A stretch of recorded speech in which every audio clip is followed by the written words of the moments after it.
Hai guys, selamat datang di channel YouTube Livin. Jadi pada video kali ini saya akan mulai untuk menceritakan perjalanan ataupun pengalaman saya bisa dioperasi mata juling ataupun mata strabismus dengan menggunakan BPJS di RSCM. Oke, jadi prosedur pertamanya itu untuk bisa mendaftar adalah kita itu di sana tuh sistemnya harus bisa dapetin kuotanya dulu ya guys. Dalam arti jadi kita tuh nggak langsung ke RSCM Kirana, kan RSCM untuk khusus mata itu kan namanya RSCM Kirana. Jadi kita nggak langsung ke sana di tahap awal, kita ke RSCM pusat dulu, ya nggak jauh kok dari Kirana gitu. Dia RSCM pusat yang besar itu yang ada patung Dr. Ciptonya ya. Nanti kita ke situ dulu dan kita itu ke tenda ijo namanya di situ ya. Ada tenda ijo dan kita ke situ untuk bisa mendapatkan kuotanya dulu.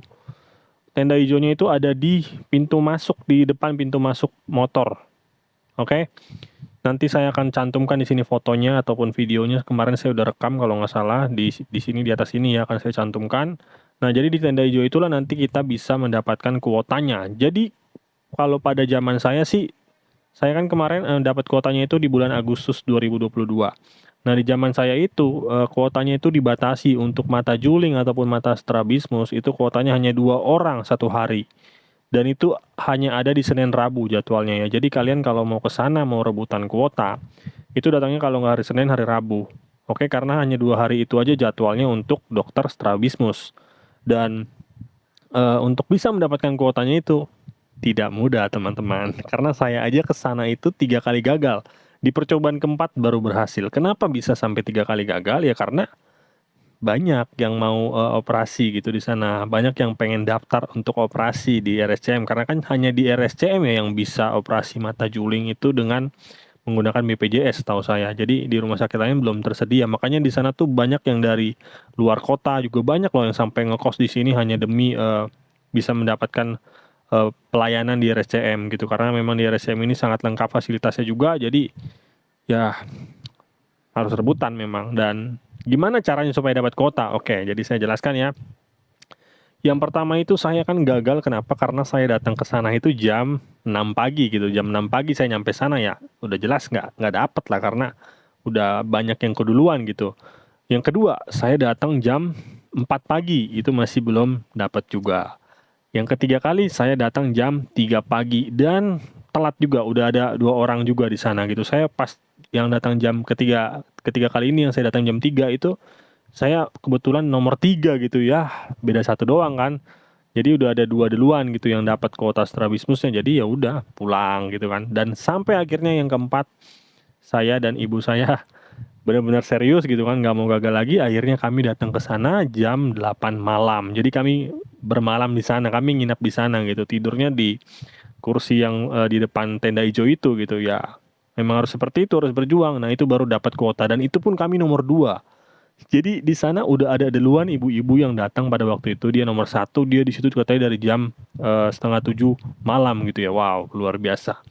Nah, saya datang jam 8 kan, akhirnya dapatlah kuota, jadi kami 2 orang. Dan yang orang ketiga ini datang lagi dia jam 10 malam datanglah orang ketiga. Ya udah dia mau nggak mau harus pulang karena kan udah terpenuhi kuotanya saya dengan si ibu yang tadi datang jam setengah 7 gitu. Jadi seperti itulah tipsnya supaya bisa dapat kuota. Saya sarankan kalian datangnya dari malam aja guys, dari jam 8 malam. Nggak apa-apa bermalam di sana, cuma semalam ini kan berjuang lah. Ya memang sih tidur di kursinya itu kurang nyaman tentu saja ya, beda rasanya. Dan juga di sana cukup banyak nyamuk ya, jadi saya sarankan kalian bawa autan mungkin ya, atau sovel semacamnya lah untuk diolesin di badan kalian supaya kalian lebih terlindungi gitu ya. Karena saya pada waktu itu kesalahannya adalah saya tidak bawa gitu karena lupa. Ya udah akhirnya ya gini-gini deh tiap malam, nikmatin aja udah. Jadi di sana saya dari jam 8 malam sampai akhirnya baru mulai dibuka pendaftarannya gitu, mulai datang petugasnya itu sekitar jam 7 pagi gitu. Dan nanti baru serahin berkas segala macam. Oke, itu adalah tips untuk mendapatkan kuotanya. Selanjutnya kita bahas berkas-berkasnya. Oke, jadi kalau untuk berkas-berkasnya itu yang pertama harus disiapkan sudah pasti adalah rujukan ya, surat rujukan. Nah, rujukannya ini ada 2 teman-teman. Maksudnya dari 2 tempat gitu. Yang pertama dari puskesmas dulu, baru nanti dari puskesmas itu kalian minta dirujuk ke rumah sakit yang ada di daerah kalian, yang dekat rumah kalian lah ibaratnya. Ini namanya rumah sakit tingkat 1 atau rumah sakit apa gitu pokoknya untuk perantaranya lah. Barulah nanti dari rumah sakit ini dibikin rujukan lagi ke RSCM-nya. Jadi nanti total surat rujukannya itu ada 3 lembar ya. Satu dari puskes, nanti 2 lembarnya ini dari rumah sakit, yaitu surat rujukan rumah sakit dan surat rujukan BPJS. Jadi nanti ada 3 lembar totalnya. Oke, jadi saya ulangi lagi. Yang pertama kalian ke puskesmas dulu, puskesmas dekat rumah kalian. Minta surat rujukan ke rumah sakit yang dekat rumah kalian juga tentunya. Baru nanti dari rumah sakit itulah kalian minta rujukan ke RSCM, bilang mau dioperasi gitu, minta rujukan untuk operasi mata juling atau mata strabismus nanti di rumah sakitnya. Dari puskes juga harus udah bilang gitu sih, mau minta rujukan untuk dioperasi gitu, diambil tindakan operasi mata juling. Nah, nanti surat rujukannya ini yang aslinya dibawa nih yang 3 lembar ini. Tapi jangan lupa juga difotokopi 2 rangkap atau 2 lembar ya. Lalu berkas kedua yaitu sudah pasti kartu BPJS-nya dong. Nah, itu harus ada, difotokopi juga 2 rangkap. Lalu yang ketiga yaitu KTP, fotokopi juga 2 rangkap. Yang keempat itu kakak. Saya lupa deh kakak diminta nggak ya? Kayaknya sih diminta. Ya, pokoknya fotokopi aja kakak juga 2 rangkap, bawa aja juga yang aslinya, jaga-jaga ya. Sama yang kelima itu kalau nggak salah akte diminta nggak sih? Oh enggak, akte kayaknya nggak diminta deh. Tapi kalau kalian mau jaga-jaga bawa aja, karena saya juga agak lupa ya, karena ini udah agak lama saya guys. Saya kan waktu tahap pendaftaran ini kan bulan Agustus 2022 yang lalu ya, artinya udah 5 bulan yang lalu, jadi saya udah agak lupa. Lupanya di situ doang sih antara akte diminta atau enggak. Tapi kalau kalian mau jaga-jaga ya bawa aja gitu, fotokopi juga 2 rangkap. Oke? Itu adalah untuk berkas-berkasnya. Selanjutnya kita masuk ke perjalanannya ini, perjalanan setelah kita lolos pendaftaran, oke? Oke, setelah nanti kalian menyerahkan berkas-berkasnya, maka nanti kalian akan diberikan formulir gitu ya, formulir RSCM untuk kalian isi. Baru nanti kalian isilah formulirnya sesuai dengan data diri kalian yang ada di KTP maupun yang ada di KK. Nanti setelah mengisi formulir, baru ya udah, nanti dikasih apa ya? Kasih minum. Enggak, bercanda. Bukan dikasih, ya pokoknya nanti dikasih nomor kayaknya ya, dikasih nomor. Udah nanti tinggal nunggu dipanggil gitu. Nanti tinggal nunggu dipanggil, baru nanti setelah dipanggil kalian siap-siap untuk naik mobil kecilnya itu ya. Mobil kecil atau yang biasa mereka sebutnya si odong-odong. Nah, nanti kalian tinggal nunggu odong-odongnya datang, baru naik di odong-odong. Nanti kalian dibawa sama odong-odong itu ke RSCM Kirana. Oke, nanti setelah sampai Kirana baru kalian kasih berkas-berkasnya yang udah dikasih dari RSCM pusat tadi, kalian serahkan berkasnya itu ke satpam yang ada di situ. Baru nanti satpam di situ akan mengarahkan kalian untuk ke dalam gitu ya, ke dalam, belok kiri gitu ya, perapatan belok kanan. Enggak. Jadi kan masuk ke dalam, belok kiri, nanti baru kalian di ujung itu nanti udah ada satpam juga yang berdiri di sana, baru kalian kasih berkasnya di situ. Ini satpam yang di dalam ya. Tadi kan kalian dari satpam yang di luar dulu. Baru nanti masuk ke dalam, belok kiri ya, belok kiri aja. Terus nanti di ujung ada satpam di situ. Cowok cewek itu biasanya ya. Atau cowok doang gitu, atau cewek doang gitu ya. Pokoknya lihat aja nanti ada satpam di sana. Kalian serahkan berkasnya itu ke bapak satpam atau ke ibu yang ada di situ. Oke, baru nanti udah deh kalian tinggal duduk di situ ngantri, tinggal nunggu dipanggil. Dan ya kalau untuk di awal-awal ini sih lama ya, ngantrinya tuh lama, panjang banget. Pokoknya lama deh nunggunya, karena waktu itu saya kan tadi dari RSCM pusat saya dibawa naik odong-odong itu kan jam 8:30 ya. Berangkat ke Kirana 8:30, nah nyampe di Kirana, dan itu ngantri di dalamnya itu, saya mulainya jam 9 ngantrinya di dalam tuh. Dari jam 9 sampai baru dipanggilnya itu jam 11. Jadi sekitar nunggu 2 jaman. Emang harus sabar ya guys ya, karena banyak pasiennya gitu. Jadi kita kalau mau menggunakan BPJS ini memang harus sabar ya, jangan emosian gitu. Lama banget sih gitu. Karena nggak sedikit loh orang yang ngamuk-ngamuk gitu di rumah sakit, ya menurut saya tuh ngapain gitu ya. Anda tidak punya etika sosial atau gimana sih gitu ya, harus sabar dong, sabar gitu ya, harus ngerti gitu. Karena pasiennya banyak, petugasnya juga capek kali gitu kan. Makanya ini saya mau kasih tahu juga di sini ya, notis ke kalian, memang nanti akan sangat lama prosesnya, ngantrinya itu lama, makanya sabar ya.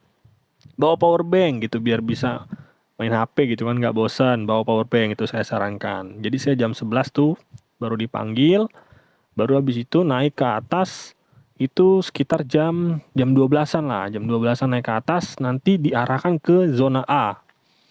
Nah, di zona A ini juga kita nanti cukup lama ngantrinya gitu ya. Nanti di zona A kan kalian kasih dulu berkasnya ke ibu-ibu itu, nanti ada arahannya kok di sana.